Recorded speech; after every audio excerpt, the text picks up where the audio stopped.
नमस्कार दोस्तों, स्वागत है आप लोगों का आपके अपने YouTube चैनल हिंदी साहित्य वाला पे।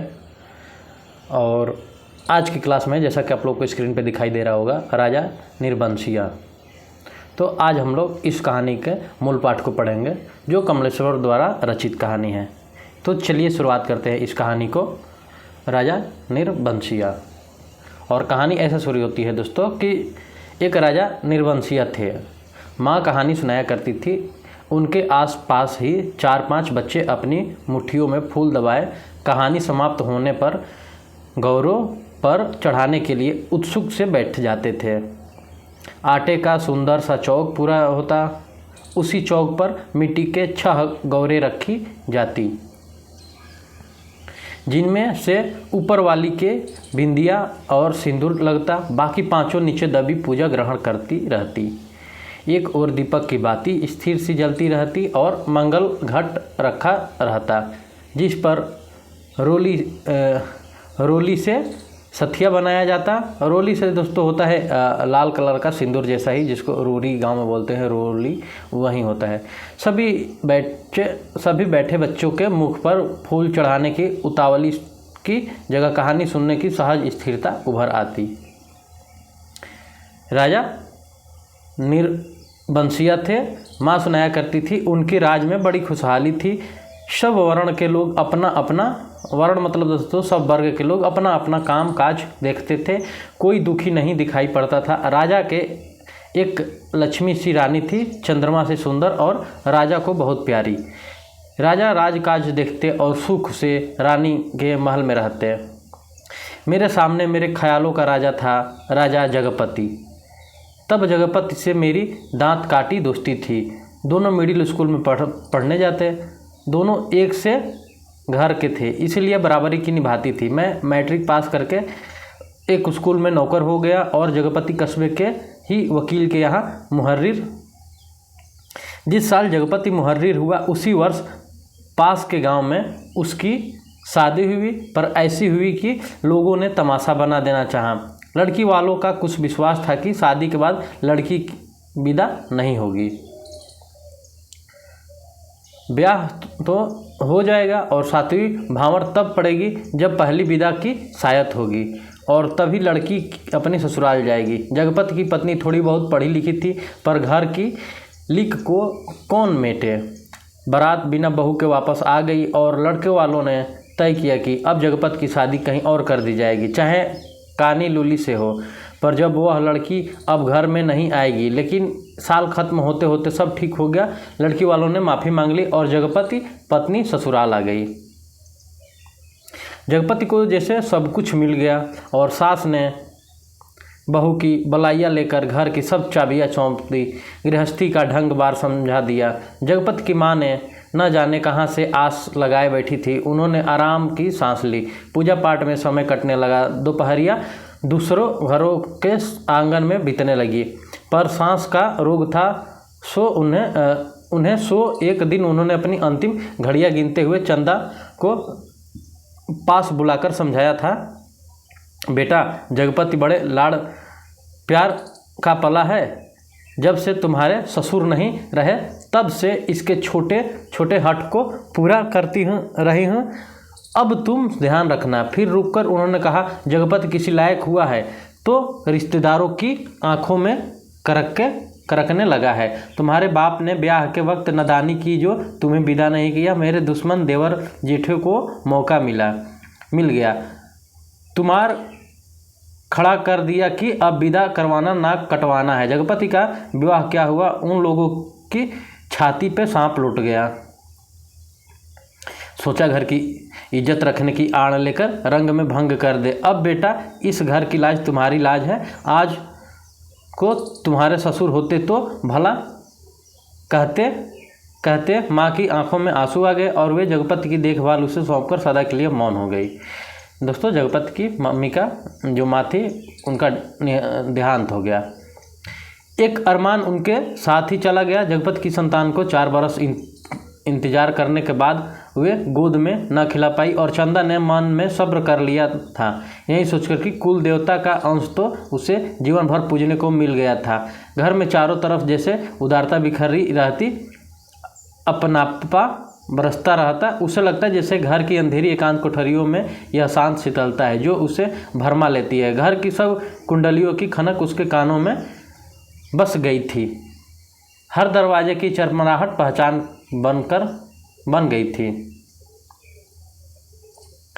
एक रोज राजा अखेट को गए। माँ सुनाती थी, राजा अखेट को जाते थे तो 7वें रोज जरूर महल में लौट आते थे, पर उस दफ़ा जब गए तो 7वां दिन निकल गया। जब राजा नहीं लौटे, रानी को बड़ी चिंता हुई।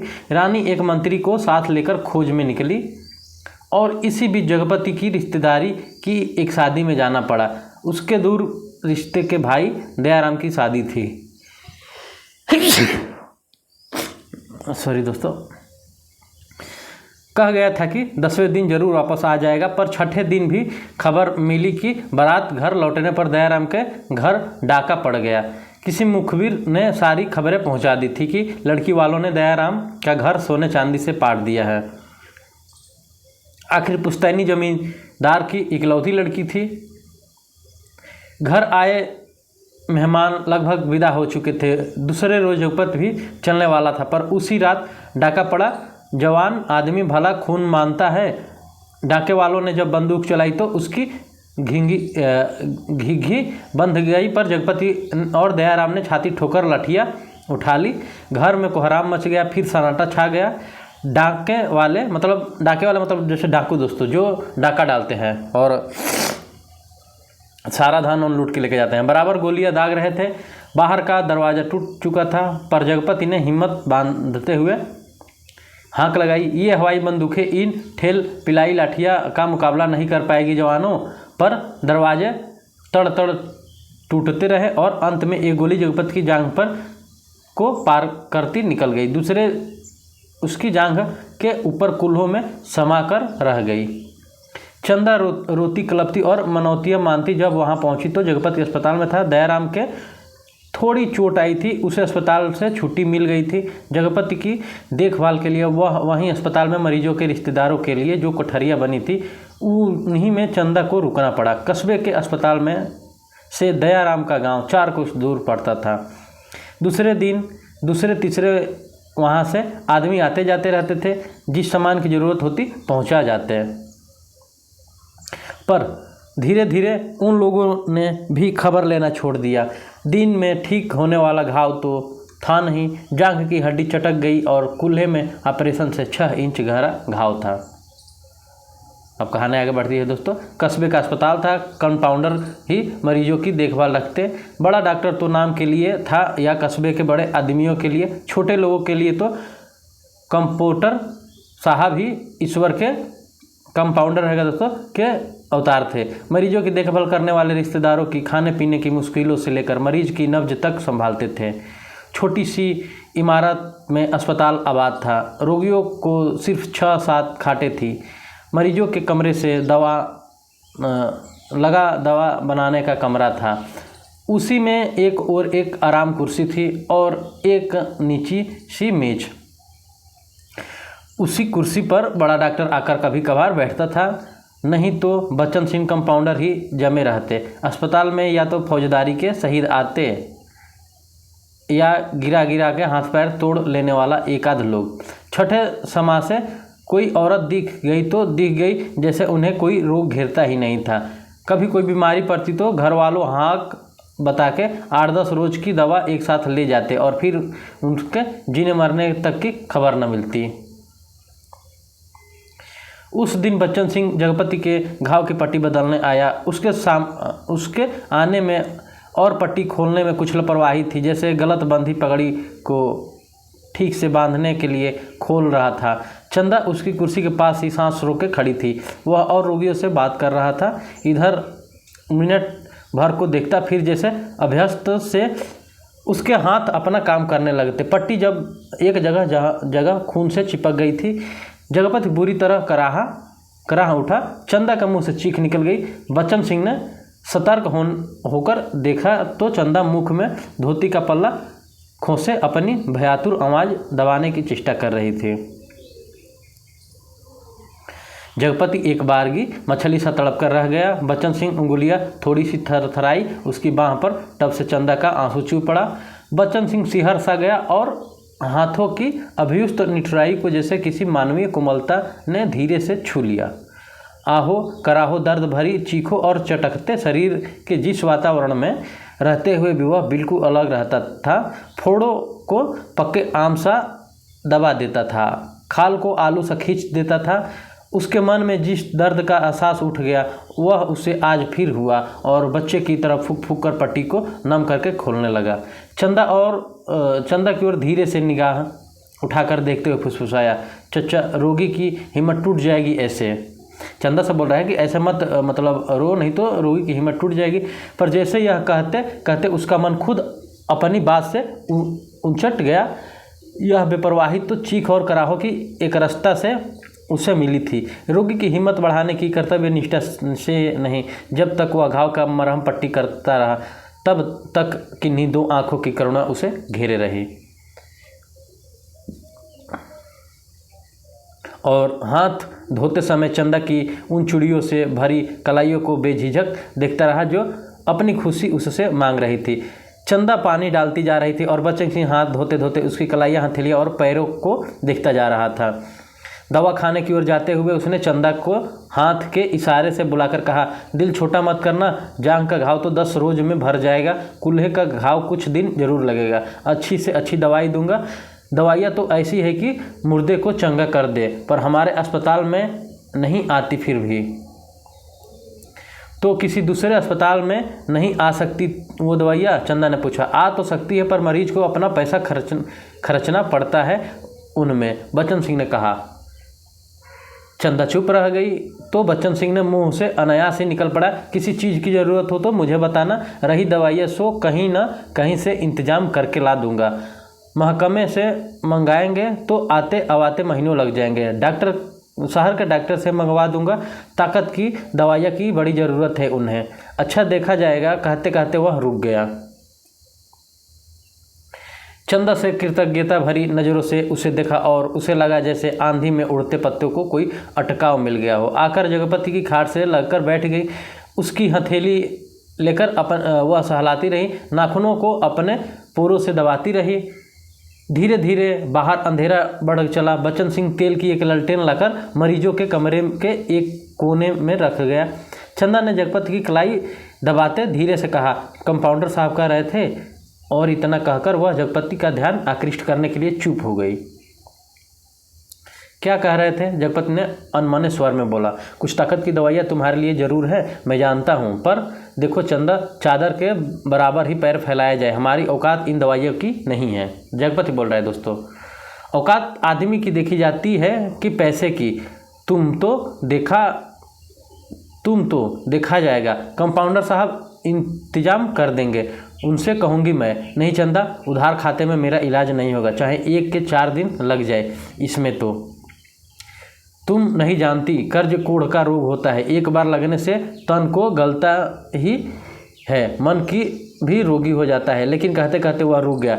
जगपति अपनी बात की टेक रखने के लिए दूसरी ओर मुंह घुमाकर लेटा रहा और तीसरे रोज जगपति के सिरहाने कई ताकत की दवाइयाँ रखी थी और चंदा की ठहरने वाली कोठरी में उसके लेटने के लिए एक खाट भी पहुंच गई थी। चंदा जब आई तो जगपति के चेहरे पर मानसिक पीड़ा के असंख्य रेखाएं उभरी थी, जैसे वह अपनी बीमारी से लड़ने के अलावा स्वयं की आत्मा से भी लड़ रहा हो। चंदा की नादानी और स्नेह से भी उलझ रहा हो, सबसे ऊपर सहायता करने वाले की दया से जूझ रहा हो।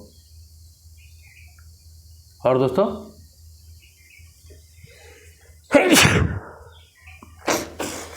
सॉरी दोस्तों, चंदा ने देखा तो यह सब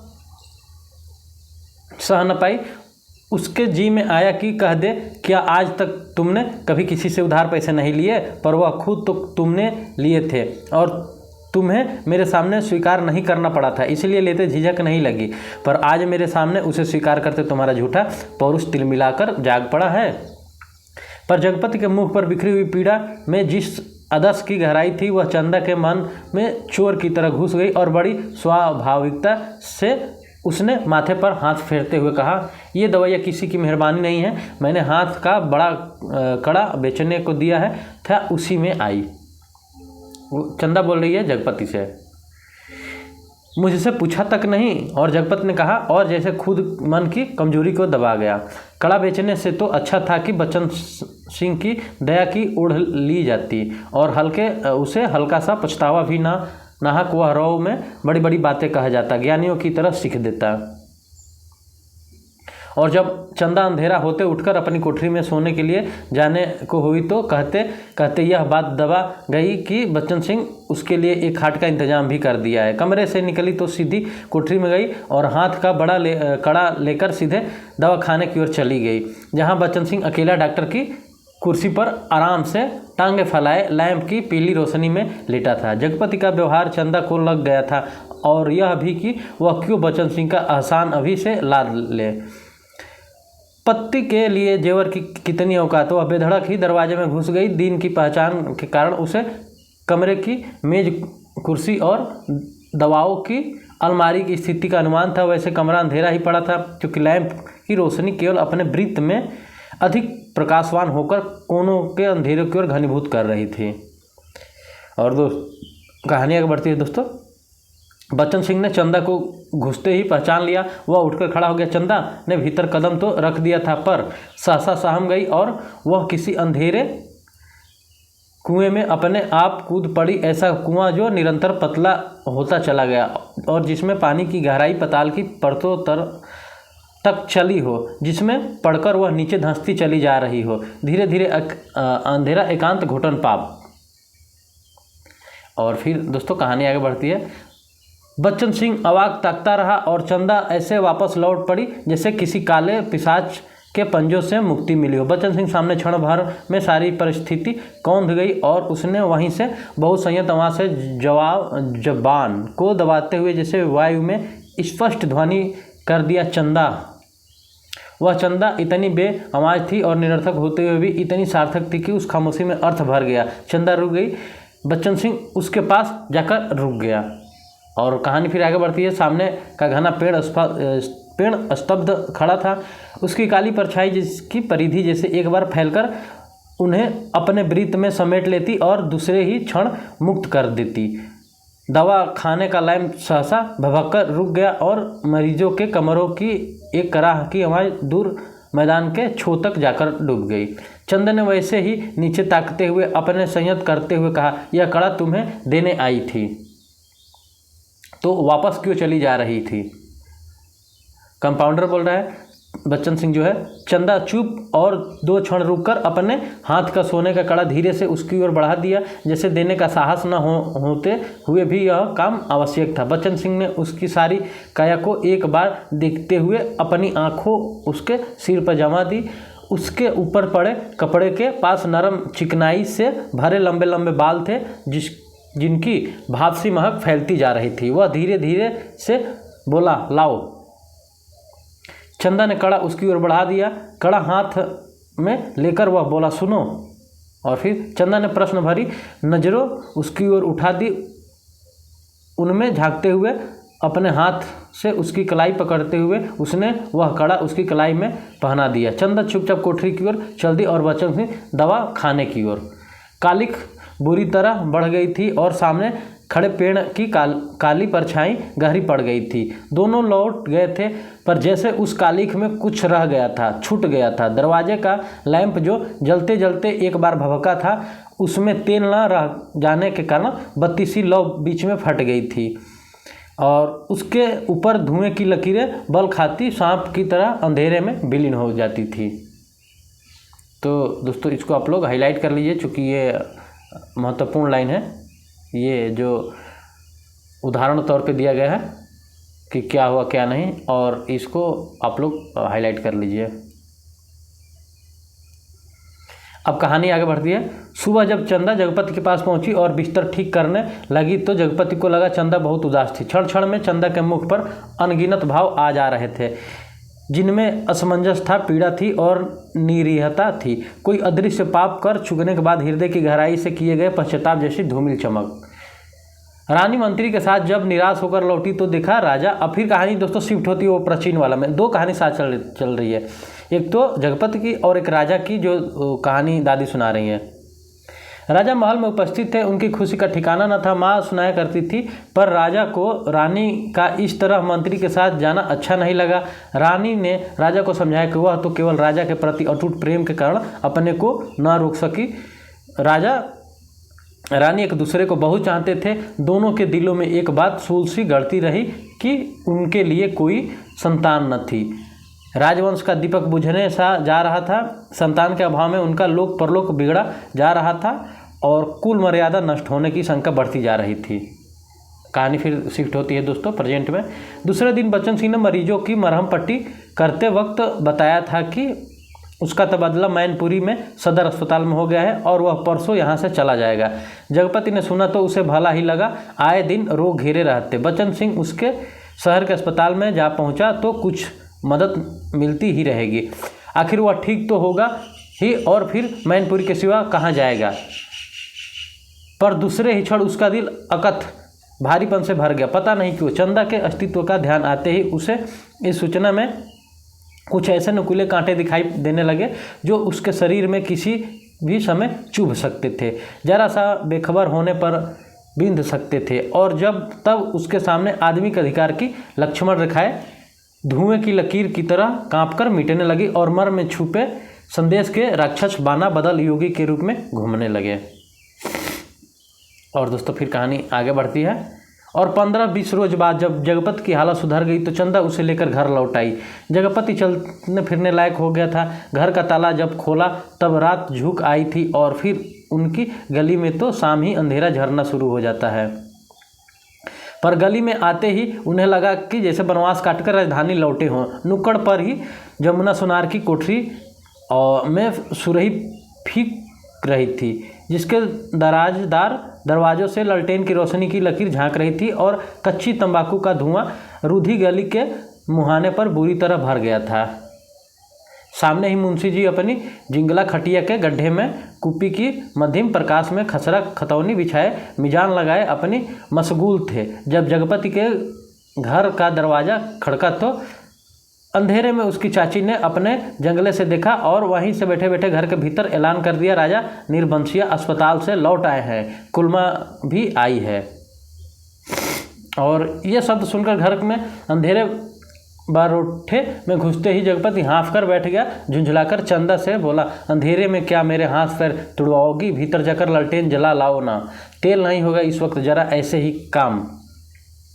और फिर आगे कहानी बढ़ती है। तुम्हारे कभी कुछ नहीं होगा, ना तेल ना कहते कहते जगपति एकदम चुप रह गया और चंदा को लगा कि आज पहली बार जगपति ने उसे व्यर्थ मातृत्व पर इतनी गहरी चोट कर दी जिसकी गहराई की उसने कभी कल्पना नहीं की थी। दोनों खामोश बिना एक बात किए अंदर चले गए। रात के बढ़ते सन्नाटे में दोनों के सामने दो बातें थी। जगपति के कानों में जैसे कोई व्यंग से कह रहा था, राजा निर्बंशिया अस्पताल से आ गए।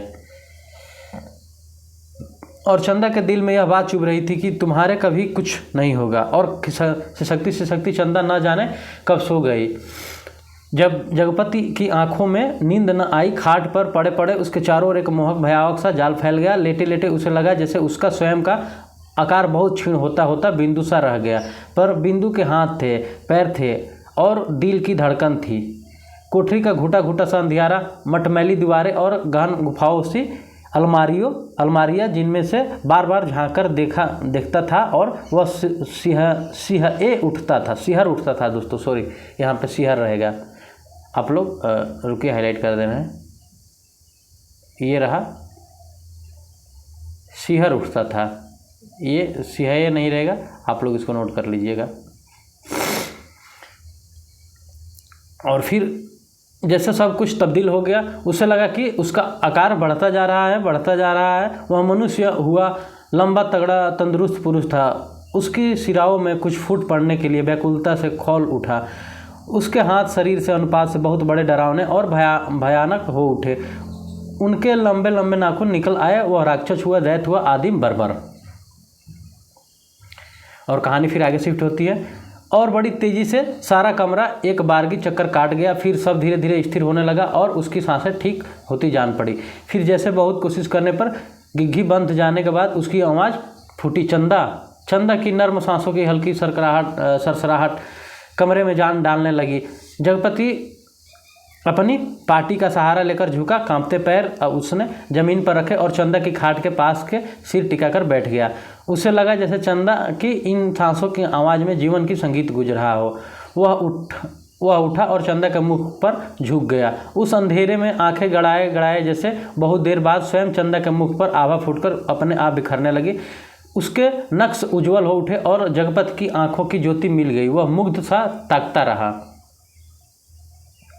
चंदा के बिखरे बाल, जिनमें हाल के बच्चे के गभुआरे बालों की सी महक, दूध की कचाइंद, शरीर की रस सी मिठास और स्नेह चिकनाहट, और वह माथा जिस पर बालों के पास तमाम छोटे छोटे नर्म नर्म से रोए रेशम से और उस पर कभी लगाई गई सिंदूर की बिंदी का हल्का मीठा हुआ सा आभास, नन्हे नन्हे निर्द्वंद सो पलक और उनकी मासूम सी कांटों की तरह बरौनियाँ और सांस से घुलकर आती हुई वह आत्मा की निष्पट आवाज़ की लय, फूल की पंखुरी से पतले पतले होठ, उन पर पड़ी अछूती रेखाएं जिनमें सिर्फ दूध सी महक।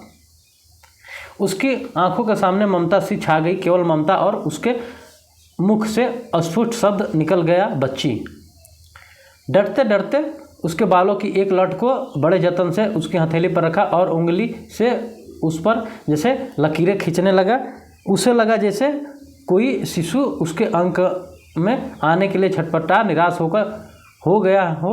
उसने दोनों हथेलियों को पसारकर उसके सिर को अपनी सीमा में भर लेना चाहा कि कोई कठोर चीज़ उसकी उंगलियों में टकराई। वह जैसे होश में आया, बड़े सहारे से उसने चंदा के सिर के नीचे टटोला। वह एक रुमाल में बंधा हुआ उसके हाथ में आ गया। अपने को संयत करता वह जमीन पर बैठ गया। उसी अंधेरे में उस रुमाल को खोला तो जैसे सांस सूंघ गया। चंदा के हाथों के दोनों सोने के कड़े उसमें लिपटे पड़े थे। अब कहानी यहाँ से दोस्तों चेंज होती है, क्लाइमेक्स कहानी की होती है। रुकिए जरा, पानी पी लीजिए।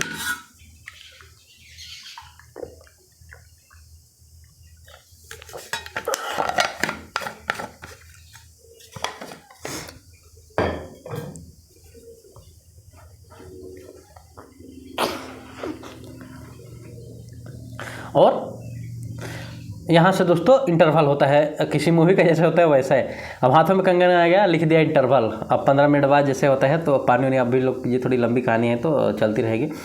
और तब उसके सामने सब सृष्टि धीरे धीरे टुकड़े होकर बिखरने लगी। ये कड़े तो चंदा बेचकर उसका इलाज कर रही थी।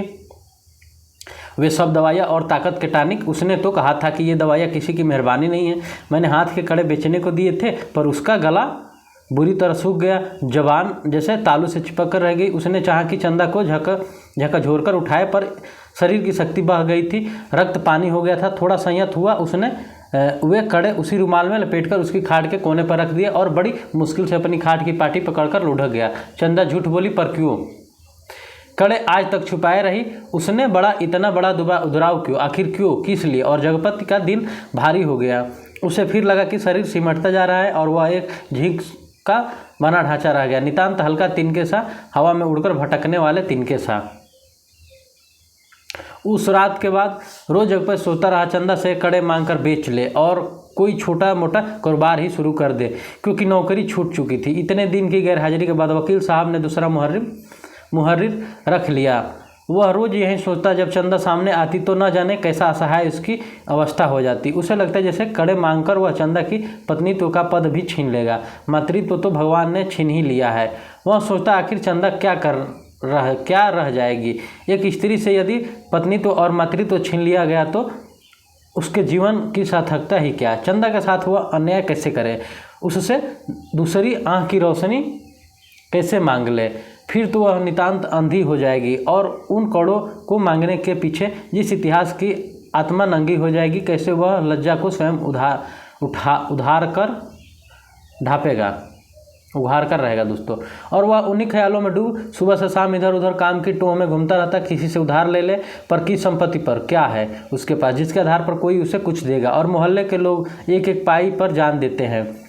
कोई चीज़ खरीदते वक्त भाव में एक पैसा कम मिलने पर मीलों पैदल जाकर वह पैसा बचाते हैं। एक एक पैसे के मसाले की पुड़िया बंधवाकर 11 मरतबा पैसों का हिसाब जोड़कर एक आध पैसा उधार मिन्नतें करते सौदा घर लाते हैं। गली की कोई खोचे वाला फंस गया तो 2 पैसे चीड़ को लड़ झगड़ कर 4 दाने ज़्यादा पाने की नीयत से 2 जगह बंधवाते हैं। भाव के जरा से फर्क पर घंटों बहस करते हैं। शाम को सड़ी गली तरकारियों को किफ़ायत के कारण लाते हैं और ऐसे लोग से किस मुंह से मांगकर वह उसकी गरीबी का एहसास ठोकर लगाए। पर उस दिन शाम को जब वह घर पहुंचा तो बरोठे में भी एक साइकिल रखी नजर आई। दिमाग पर वह बहुत जोर डालने पर के बाद वह आगंतुक की कल्पना न कर सका। भीतर वाले दरवाजे पर जब पहुंचा तो सहसा हंसी की आवाज़ सुनकर ठिठक गया।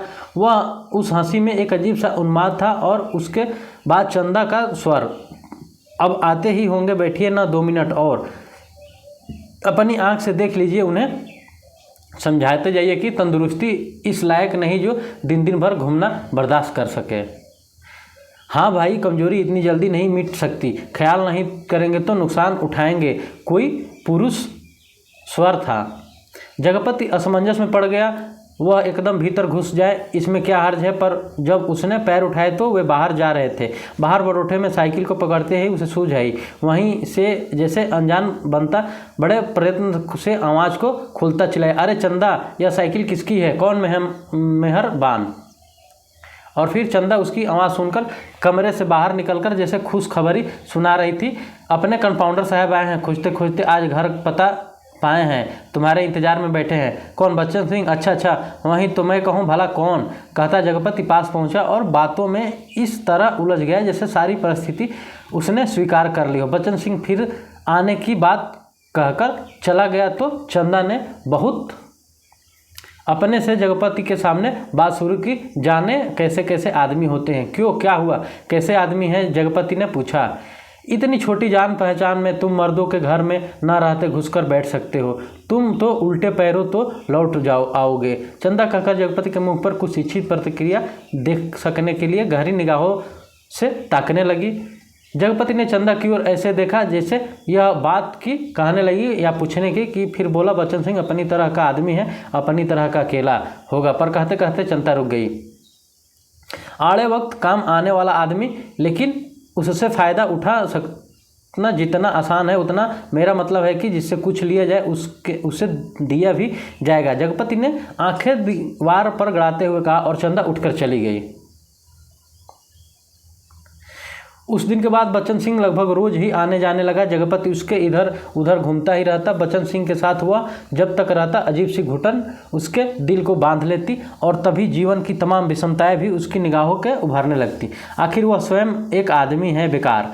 यह माना कि उसके सामने पेट पालने की कोई इतनी विकराल समस्या नहीं। वह भूखों नहीं मर रहा, जाड़े में कांप नहीं रहा, पर उसके 2 हाथ 2 पैर, शरीर का पिंजरा, तो जो कुछ मांगता और कुछ और वह सोचता यह कुछ क्या है? सुख? शायद हाँ, शायद नहीं। वह तो दुख में भी जी सकने का आदी है, अभाव में जीवित रह सकने वाला आश्चर्यजनक कीड़ा है। तो फिर वासना? शायद हाँ, नहीं, शायद नहीं। चंदा का शरीर लेकर उसने उस क्षणी तक को भी देखा है। तो फिर धन? शायद हाँ, शायद नहीं।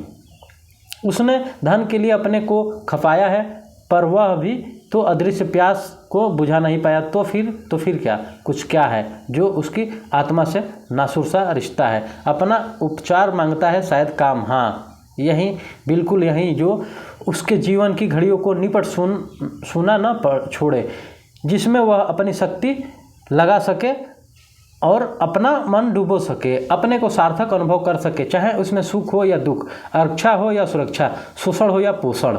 उसे सिर्फ काम चाहिए, करने के लिए कुछ चाहिए। यही तो उसकी प्रकृत आवश्यकता है, पहली और आखिरी मांग है, क्योंकि वह उस घर में नहीं पैदा हुआ जहाँ सिर्फ जवान हिलाकर शासन करने वाले होते हैं। वह उस घर में नहीं पैदा हुआ जहाँ सिर्फ मांगकर जीने वाले होते हैं। वह उस घर का है जिसे सिर्फ काम करना जानता है। काम है जिसकी आस है, सिर्फ वह काम चाहता है, काम। आप लोग दोस्तों ये लाइन हाईलाइट कर लीजिए, लिख लीजिए कि वह उस घर में पैदा नहीं हुआ, और इतना ये बहुत ही इंपॉर्टेंट लाइन है। आप लोग चाहें तो स्क्रीनशॉट ले लीजिए या इस लाइन को अपने बुक में हाईलाइट कर लीजिए, परीक्षा की दृष्टि से बहुत महत्वपूर्ण है। और आगे फिर कहानी बढ़ती है। और एक दिन उसकी काम धाम की समस्या भी हल हो गई। तालाब वाले ऊंचे मैदान की दक्षिण जगपति की लकड़ी की टाल खुल गई। बोर्ड तक टंग गया। टाल की ज़मीन पर लक्ष्मी पूजन भी हो गया और हवन भी हुआ। लकड़ी की कोई कमी नहीं थी। गांव में आने वाले गाड़ियों को इस कारोबार में पैरे हुए आदमियों की मदद से मोल तोल करवा के वहाँ गिरवा दिया गया। गांठें एक ओर रखी गई, चैलों का चटक करीने से लगा गया और गुद्दे चीरने के लिए डाल दिए गए। 2-3 गाड़ियों का सौदा करके टाल चालू कर दी गई। भविष्य में स्वयं पेड़ खरीदकर कटाने का तय किया गया। बड़ी बड़ी स्कीमें बनी कि किस तरह से जलाने की लकड़ी से बढ़ाते बढ़ाते एक दिन इमारती लकड़ी की कोठी बनेगी, चीरने की नई मशीन लगेगी। कारोबार बढ़ जाने पर बच्चन सिंह भी नौकरी छोड़कर उसी में लग जाएगा। उसने महसूस किया कि वह काम में लग गया। अब 24 घंटे उसके सामने काम है, उसके समय का उपयोग है। दिन भर में वह 1 घंटे के लिए किसी का मित्र हो सकता है, कुछ देर के लिए वह पति हो सकता है, पर बाकी समय दिन और रात, बाकी घंटे, उन घंटों के अभाव में सिर्फ उसका अपना काम ही भर सकता है और वह कामदार था।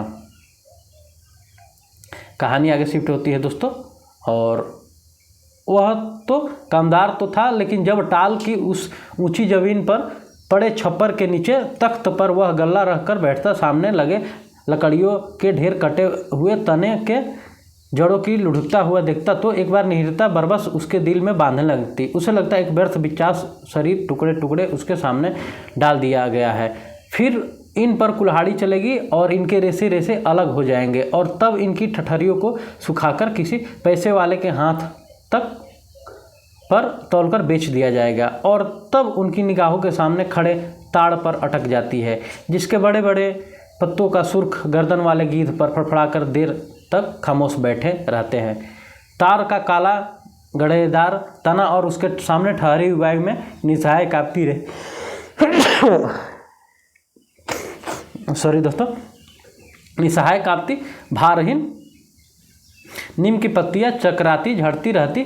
धूल भरी धरती पर लकड़ी की गाड़ियों के पहियों की पड़ी लीक धुंधली सी चमक उठती और बगल वाले मूंगफली के पेंच की एक रस खरखराती आवाज़ कानों में भरने लगती।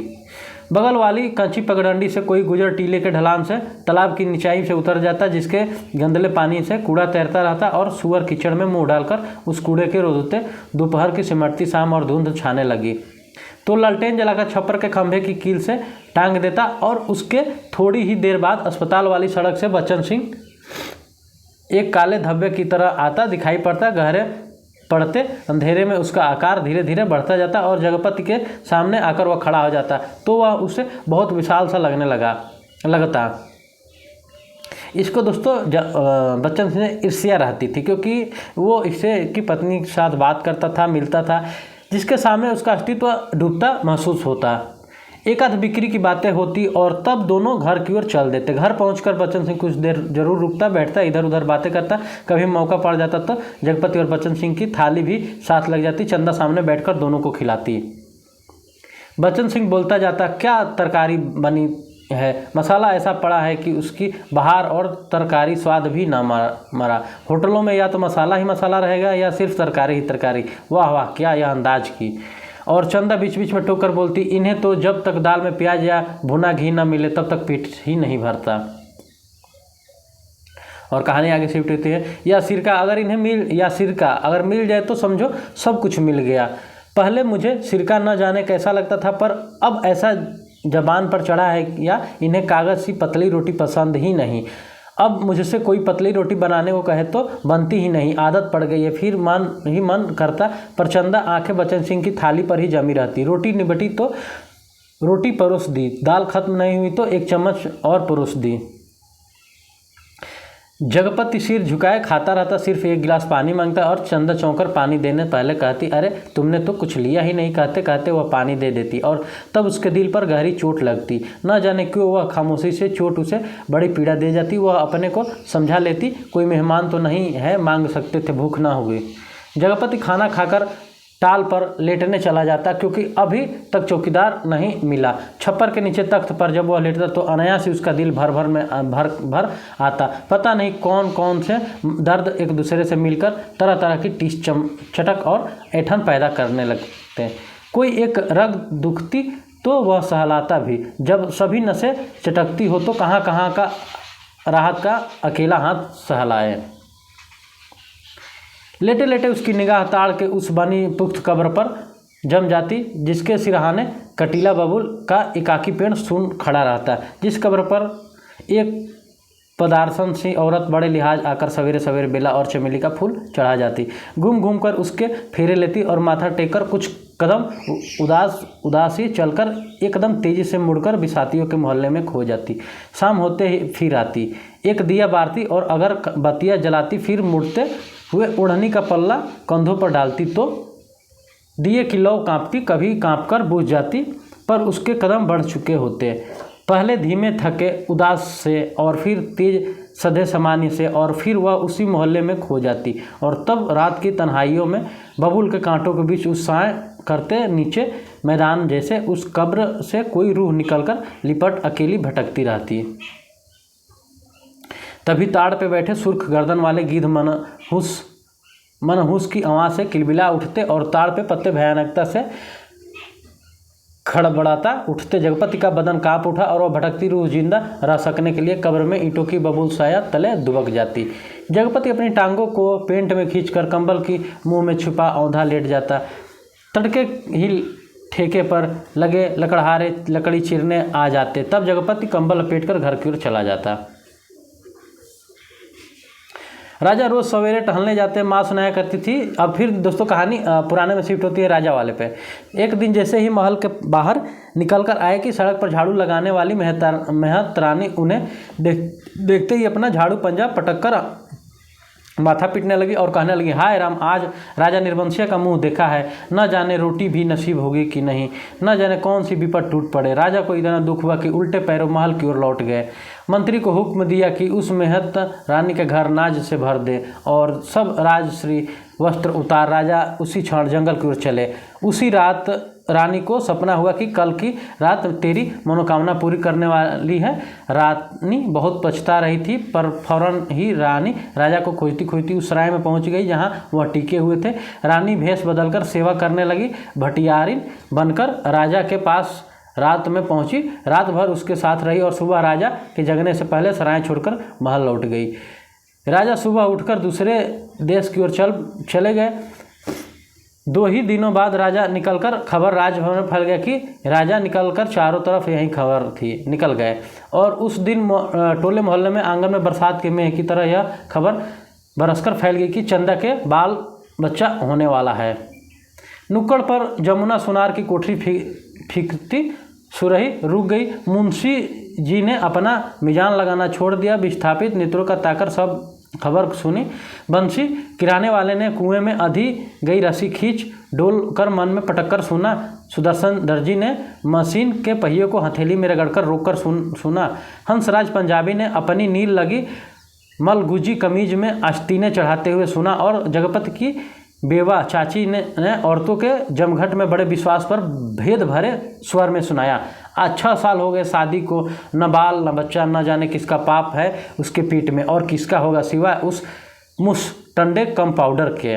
देखिए दोस्तों, आरोप लगा रहे हैं कि उस मुस्टंडे कंपाउंडर का ही पाप होगा उसके पेट में, क्योंकि 6 साल हो गए शादी को, जगपति को स्त्री को हुआ नहीं, अब होने वाला है।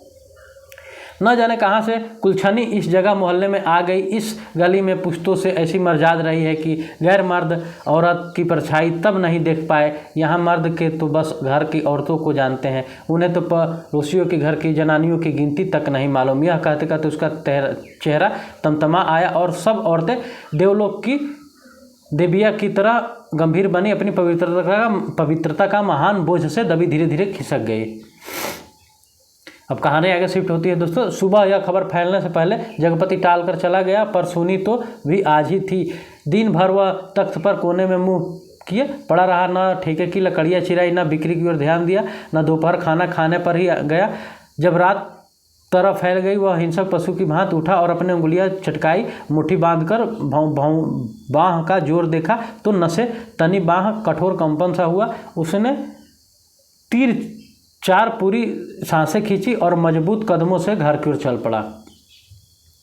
मैदान खत्म हुआ, कंकड़ की सड़क खत्म हुई, गली आई, पर गली अंधेरे में घुसते हुआ सहम गए, जैसे किसी अदृश्य हाथों से उसे पकड़कर सारा रक्त निचोड़ लिया हो। उसकी फटी ही नस में हिम शीतल होकर रखकर सारा रस चूस लिया और गली के अंधेरे में हिगामत भरी काली और भी भारी हो गई, जिसमें घुसने से उसकी सांस रुक गई और घुट जाएगी। वह पीछे मुड़ा पर रुक गया, फिर कुछ संयत होकर चोरों की तरह निःशब्द कदमों से किसी तरह घर के भीतर देहरी पर पहुंच गया।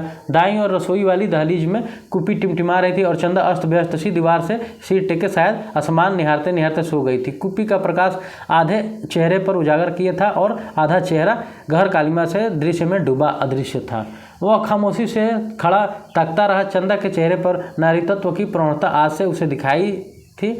चेहरे की सारी कमनीयता न जाने कहाँ खो गई थी, उसका अछूतापन न जाने कहाँ लुप्त हो गया था। फूला फूला मुख जैसे टहनी से तोड़े हुए फूल को पानी में डालकर ताज़ा किया गया हो, जिसकी पंखुड़ियों में टूटन की सुरमई रेखाएं पड़ गई हो पर भीगने से भारीपन आ गया हो। उसके खुले पैर पर उसकी निगाह पड़ी तो सूजा सा लगा, एड़िया भरी सूजी सी और नाखून के पास अजब सा सूखापन। जगपति का दिल एक महसूस उठा। उसने चाहा कि बढ़कर उसे उठा ले, अपने हाथों में उसे शरीर छूकर सारा कलुष पोंछ दे, उसे अपनी सांसों की अग्नि में तपाकर एक बार फिर पवित्र कर ले और अपनी आंखों से गहराई झांकर कहे, देवलोक में किस शापवश निर्वासित होकर तुम इधर आ गई चंदा? यह शाप तो अमीट था।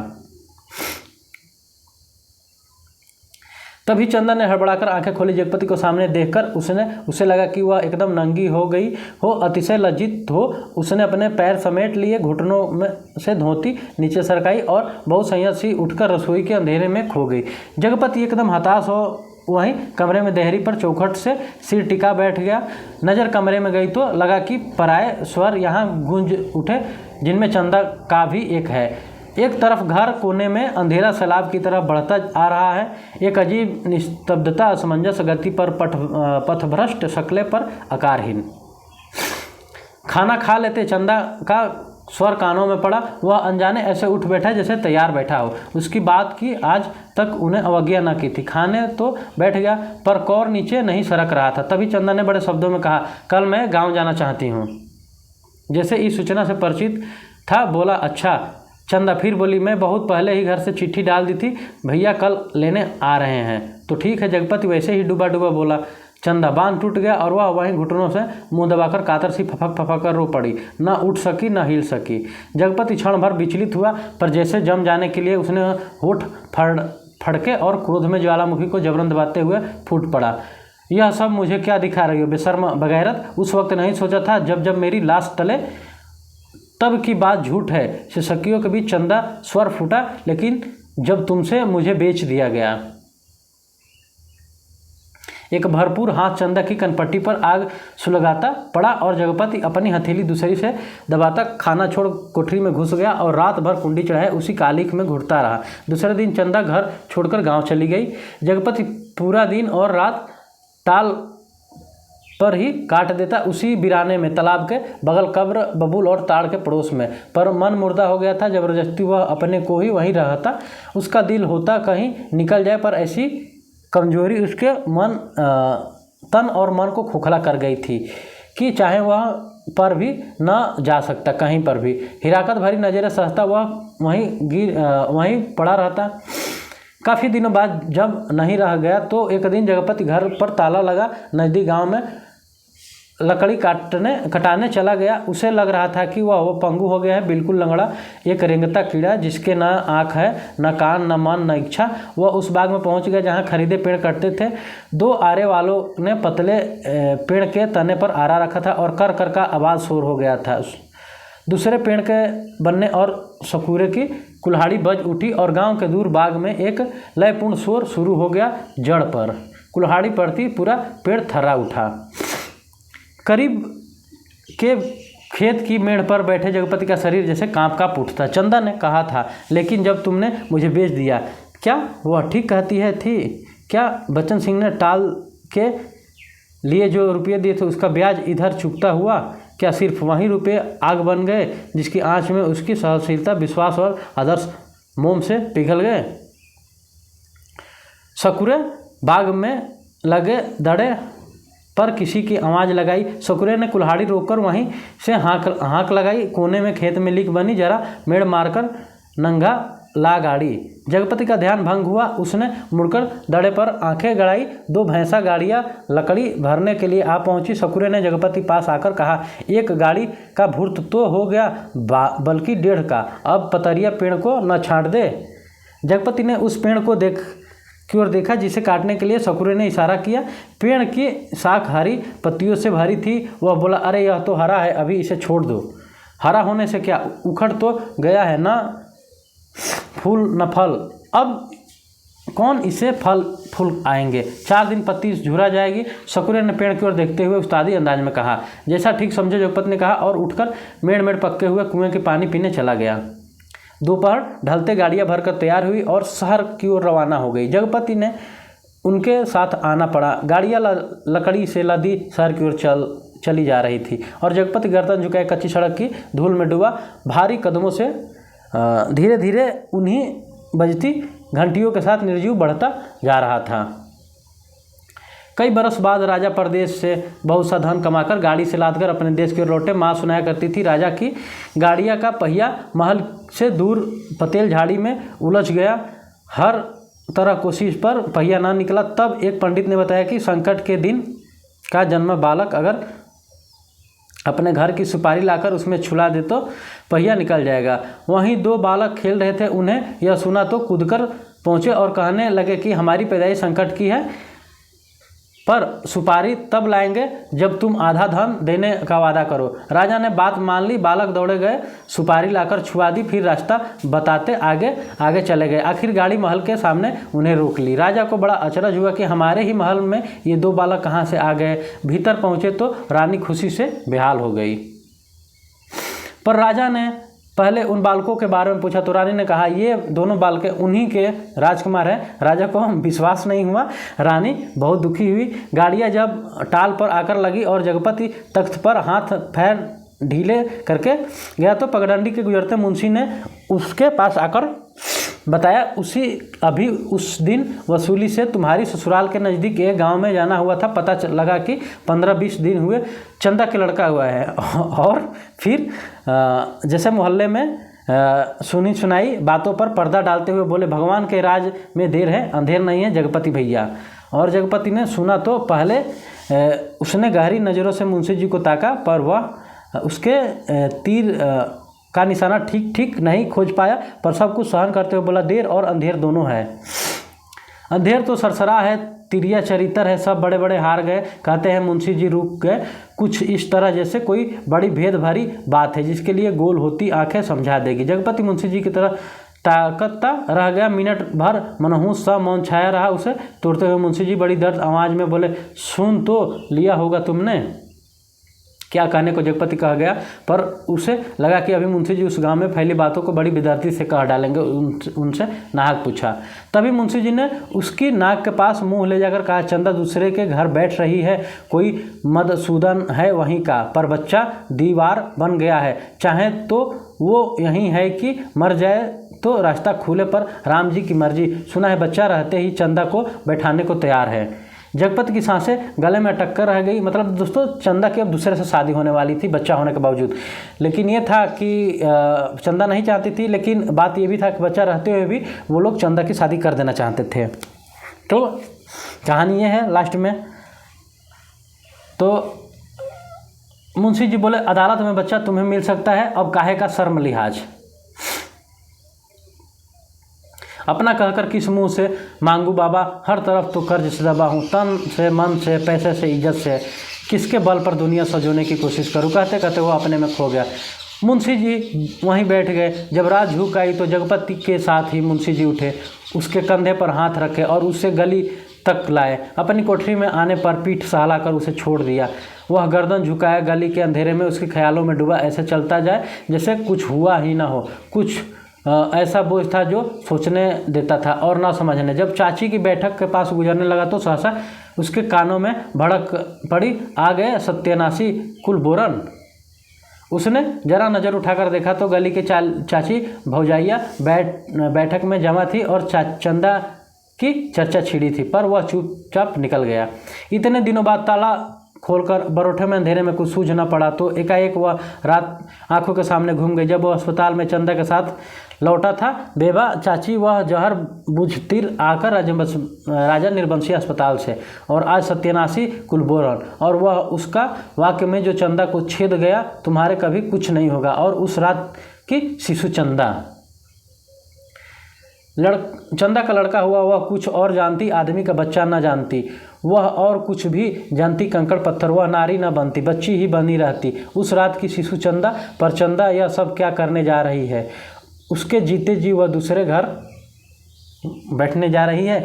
कितने बड़े पाप में धकेल दिया चंदा को, पर उसे भी तो कुछ सोचना चाहिए आखिर क्या। पर मेरे जीते जी तो यह सब अच्छा नहीं। वह इतनी घृणांत बर्दाश्त करके भी जीने को तैयार है, या मुझसे जलाने को। वह मुझे नीच समझती है, कैर नहीं तो एक बार खबर तो लेती, बच्चा हुआ तो पता लगता, पर नहीं। वह उसका कौन है? कोई नहीं है। औलाद ही तो वह स्नेहधुरी, और जो आदमी औरत को पहियों के साधकर तन के दलदल से पार ले जाती है, नहीं तो हर औरत बेस्या है, और हर आदमी वासना का कीड़ा। तो क्या चंदा औरत नहीं? वह जरूर औरत थी, पर स्वयं मैंने उसे नरक में डाल दिया। वह बच्चा मेरा कोई नहीं, चंदा तो मेरी है। एक बार उसे ले आता, फिर यहाँ रात के मोहक अंधेरे में उसके फूल और अधरों को देखता, निर्द्वंद सोई पलकों को निहारता, सांसों की दूसरी अछूती महक को समेट लेता। आज का अंधेरा, घर में तेल भी नहीं जो दिया जला ले, और फिर किसके लिए कौन जलाए? चंदा के लिए उसे तो बेच दिया था। सिवा चंदा के कौन सी संपत्ति उसके पास थी जिसके आधार पर कोई कर्ज देता? कर्ज न मिलता तो सब कैसे चलता? काम पेड़ कहाँ से काटते? तब सकुरे के वे शब्द उसके कानों में गूंज गए, हरा होने से क्या उखड़ तो गया है? स्वयं भी तो एक उखड़ा हुआ पेड़ है, न फल का न फूल का, सब व्यर्थ ही तो है। जो कुछ सोचा उस पर कभी विश्वास न कर पाया। चंदा को चाहता रहा, पर उसके दिल में चाहत न जगा पाया। उसे कहीं से एक पैसा मांगने पर डांटता रहा, पर खुद लेता रहा, और आज दूसरे के घर बैठ रही। उसे छोड़कर वह अकेला है, हर तरफ बोझ है जिसमें उसकी नस नस कुचली जा रही है, रग रग फट रही गई, और वह किसी टटोल कर भीतर घर में पहुंचा। रानी अपने कुल देवता के मंदिर में पहुंची। माँ स्नेह करती थी। अपने सतीत्व को सिद्ध करने के लिए उन्होंने घोर तपस्या की। राजा को देखते रह गए। कुल देवता प्रसन्न हुए, और उन्होंने अपनी दैव शक्ति से दोनों बच्चों को तत्काल जन्मे शिशुओं में बदल दिया। रानी की छातिया में दूध भर आया, और उनमें धार फूट पड़ी, जो शिशुओं के मुँह में गिरने लगी। राजा को रानी के सतीत्व का सबूत मिल गया। उन्होंने रानी के चरण पकड़ लिया और कहा, तुम देवी हो, ये मेरे पुत्र हैं। और उस दिन राजा को राजकाज संभाल लिया। पर उसी रात जगपति अपना सारा कारोबार त्याग अफीम और तेल पीकर मर गया, क्योंकि चंदा के पास देवी शक्ति नहीं थी, और जगपति राजा नहीं, बच्चन सिंह कंपाउंडर का कर्जदार था। राजा ने तो दो बातें माँ सुनाती थी, एक तो रानी के नाम से उन्हें बहुत बड़ा मंदिर बनाया, और दूसरे राज के नए सिक्कों पर बड़े राजकुमार का नाम खुदवाकर चालू किया, जिससे राजभर में उत्तराधिकारी की खबर हो गई। जगपति ने मरते वक्त दो पर्चे छोड़े, एक चंदा के नाम, दूसरा कानून के नाम। चंदा को उसने लिखा, चंदा मेरी अंतिम चाह यही थी कि तुम बच्चों को लेकर चली आना। अभी 1-2 दिन मेरी लाश दुर्गति होगी, तब तक तुम आ सकोगी। चंदा आदमी को पाप नहीं पहचान मारता है। मैं बहुत पहले मर चुका था, बच्चे को लेकर जरूर चली आना। और दोस्तों फिर कहानी आगे शिफ्ट होती है। कानून को उसने लिखा था, किसी ने मुझे मारा नहीं, किसी आदमी ने नहीं। मैं जानता हूँ कि मेरे जहर पहचान करने के लिए मेरा सीना चीरा जाएगा। उसमें जहर है, अफीम नहीं। रुपये खाए हैं, उन रुपयों में कर्ज का जहर था, उसी ने मुझे मारा। मेरी लाश तब तक न जलाई जाए जब तक चंदा बच्चे को लेकर न आ जाए, आग बच्चे से दिलवाई जाए, बस। माँ जब कहानी समाप्त करती थी तो आसपास बैठे बच्चे फूल चढ़ाते थे। मेरी कहानी भी खत्म हो गई। पर तो यहाँ पे दोस्तों ये कहानी राजा निर्वंशिया कहानी पूरी समाप्त होती है, और लास्ट में जगपति बेचारा खुद को मतलब सुसाइड कर लेता है, मर जाता है और ये कहानी यहीं पे समाप्त होती है। तो दोस्तों ये रही कहानी, थोड़ी सी जो लंबी कहानी थी राजा निर्वंशिया, लेकिन कहानी बहुत मज़ेदार थी दोस्तों और एक क्रम में चलने वाली कहानी थी, कहीं आगे पीछे और उतार चढ़ाव कहानी नहीं थी बोर वाली। तो दोस्तों हम लोग कभी मज़ेदार से इस कहानी को पढ़ें। मिलते हैं आप लोग से अगली क्लास में इस कहानी से संबंधित नोट्स बनाते हुए। तो आज की कहानी यहीं पे समाप्त करते हैं। आप लोग चैनल को लाइक, सब्सक्राइब और शेयर करते रहिए और अपने दोस्तों को भी इनवाइट कीजिए। तो थैंक यू दोस्तों, आज की क्लास यहीं पे समाप्त करते हैं। मिलते हैं आप लोग से अगली क्लास में।